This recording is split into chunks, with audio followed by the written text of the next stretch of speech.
सुप्रभात।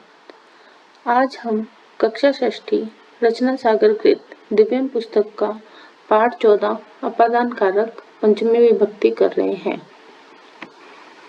से प्रसर्ग से जिससे अलग हो जाते हैं ऐसे शब्द अपादान कारक में आते हैं। अपादान कारकः पंचमी विभक्ति। जिस शब्द से किसी वस्तु या व्यक्ति के अलग होने का भाव स्पष्ट हो उस शब्द को अपादान कारक कहते हैं। अपादान कारक में पंचमी विभक्ति प्रयुक्त होती है। इसका चिन्ह से होता है। जैसे वृक्षात् फलानि पतन्ति, पेड़ से फल गिरते हैं। अपादान कारक रूपाणी पुल्लिंग एकवचन बालकात्, द्विवचन बालकाभ्याम, बहुवचन बालकेभ्यः। एक बालक से, दो बालकों से, अनेक बालकों से। इसका प्रश्न निर्माण में होगा कस्मात्, काभ्याम, केभ्यः।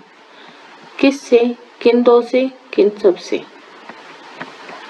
स्त्रीलिंग में होगा बालिका यहाँ, बालिकाभ्याम, बालिकाभ्यः। बालिका से, बालिकाओं से और अनेक बालिकाओं से। कस्याः, काभ्याम, काभ्यः। किस एक से, किन दो से, किन सब से। नपुंसक लिंग में होगा फलात्, फलाभ्याम, फलेभ्यः। एक फल से, दो फलों से, अनेक फलों से। कस्मात्, काभ्याम, केभ्यः। किस एक से, किन दो से, किन सब से। छात्रा कुतः आगच्छति। छात्रा कहाँ से आती है। सा गृहात् आगच्छति। वह घर से आती है। जलम केभ्यः वर्षति। जल किन से बरसता है। जलम मेघेभ्यः वर्षति। जल बादलों से बरसता है। विद्युत कस्मात् प्रभवति। बिजली किस से उत्पन्न होती है। तत् जलात् प्रभवति। वह जल से उत्पन्न होती है। केभ्यः वातावरणं शुद्धं भवति। किन से वातावरण शुद्ध होता है। वृक्षेभ्यः वातावरणं शुद्धं भवति। वृक्षों से या पेड़ों से वातावरण शुद्ध होता है। वृक्षात् पत्राणि पतन्ति। पेड़ से पत्ते गिरते हैं। प्रकाशः कस्मात् प्रभवति। प्रकाश किस से उत्पन्न होता है। प्रकाशः सूर्यात् प्रभवति। प्रकाश सूर्य से उत्पन्न होता है। मेघेभ्यः वर्षा भवति। बादलों से वर्षा होती है। वृक्षात् शाखाः पतन्ति। वृक्षों से टहनियाँ गिरती हैं। शाखाभ्यां पुष्पाणि पतन्ति। दो टहनियों से फूल गिरते हैं। स सर्पात् बिभेति। वह सांप से डरता है। गृहात् बहिः बालकः क्रीडन्ति। घर से बाहर बालक खेलते हैं। नेता गृहात् गृहं गच्छति। नेता घर से घर जाता है। मतलब नेता एक घर से दूसरे घर में जाता है। अहम विद्यालयात् आगच्छामि। मैं विद्यालय से आता हूँ। गंगा हिमालयात् निसरति। गंगा हिमालय से निकलती है। विद्यालयात् बहिः वृक्षाः सन्ति। विद्यालय से बाहर वृक्ष हैं। छात्रः कक्षायाः बहिः गच्छति। छात्र कक्षा से बाहर जाता है। पाठशालायाः ज्ञानं प्राप्यते। पाठशाला से ज्ञान प्राप्त होता है। शिक्षायाः विना जीवनं वृथा अस्ति। शिक्षा के बिना जीवन व्यर्थ है या बेकार है। बीजात् अंकुरः प्रभवति। बीज से अंकुर निकलता है। अंकुरात् पुष्पाणि विकसन्ति। अंकुर से फूल खिलते हैं। पुष्पेभ्यः सुगन्धः प्रसरति। फूलों से सुगंध फैलती है। वृक्षेभ्यः पत्राणि पतन्ति, वृक्षों से पत्ते गिरते हैं। विशेष है इसमें उपपद विभक्ति बहि, बाहर, भी डरना तथा प्रभु पैदा होना के योग में पंचमी विभक्ति का प्रयोग होता है। कुतः अव्यय शब्द का अर्थ कहाँ से होता है, इसके उत्तर में भी पंचमी विभक्ति लगती है। जैसे त्वं कुतः आगच्छसि, तुम कहाँ से आ रहे हो। अहम गृहात् आगच्छामि, मैं घर से आ रहा हूँ।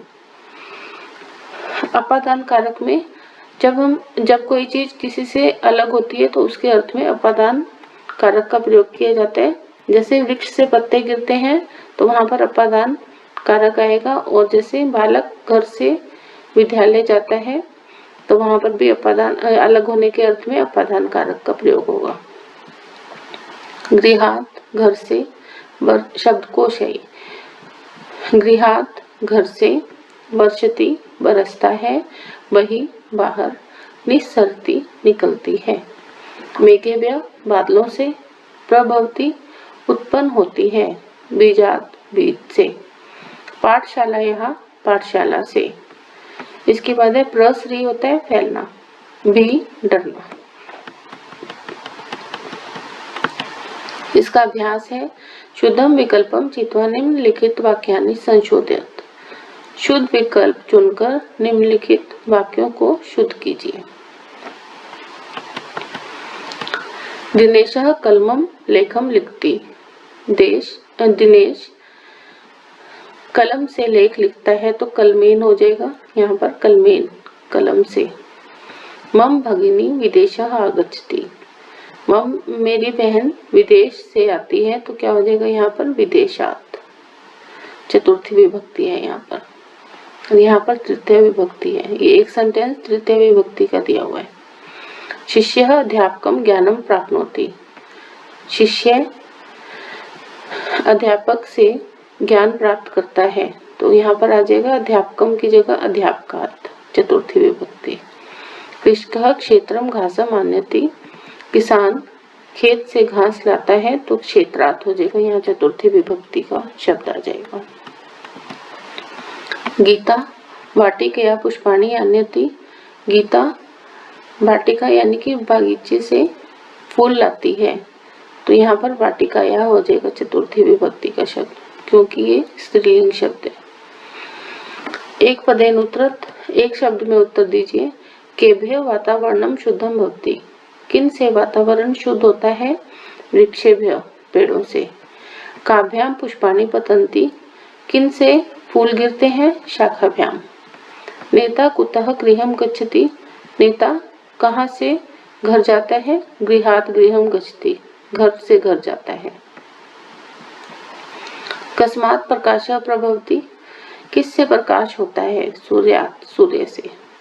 गंगा कस्मात् निसरति। गंगा किससे निकलती है? हिमालयात्, हिमालय से। निम्न शब्दानां निर्देशानुसारम वचनम परिवर्त्यत। निम्न शब्दों के निर्देश के अनुसार वचन बदलिए।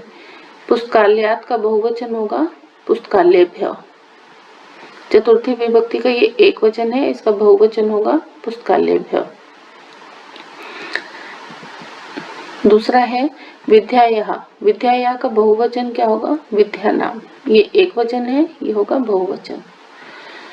धनात्, इसका द्विवचन होगा धनाभ्याम।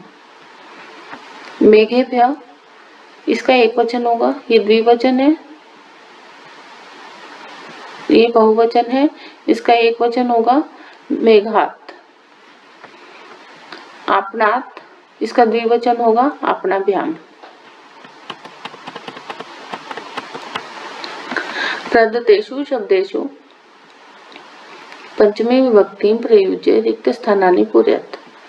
दिए गए शब्दों में पंचमी विभक्ति प्रयोग करके रिक्त स्थानों को पूरा कीजिए। सरिता डैश वहंती। सरिता मतलब नदियां कहाँ से निकलती हैं? पर्वत शब्द दिया हुआ है तो पर्वतात्, पर्वताभ्याम, पर्वतेभ्यः, पर्वतों से निकलती हैं। छात्रः अध्यापिकायाः पठन्ति। छात्राएं अध्यापिकाओं से पढ़ती हैं। मेघेभ्यः जलं वर्षति, बादलों से पानी गिरता है। वंदना विदेशात् विमानेन आगच्छति, वंदना विदेश से विमान से आती है। जनकः कार्यालयात् गृहम् आगच्छति, पिताजी कार्यालय या दफ्तर से घर आते हैं। प्रदत्त शब्दानां समुचितै रूपै रिक्त स्थानानि पूरयत, प्रदत्त या दिए गए शब्दों से के समुचित रूप यानी कि उचित जो रूप है उन से रिक्त स्थानों को पूरा कीजिए। लता का चतुर्थी विभक्ति क्या होगा? लता यहाँ एक वचन, द्विवचन और बहुवचन में। लता यहाँ लताभ्याम लताभ्य। मेघ का क्या होगा? मेघात मेघाभ्याम मेघेभ्य। शाखा का शाखा यहाँ शाखाभ्याम शाखाभ्य। गृह का गृहात गृहाभ्याम गृहेभ्य। पर्वत का पर्वतात पर्वताभ्याम पर्वतेभ्य। ये हमारा पाठ पूरा हुआ। धन्यवाद।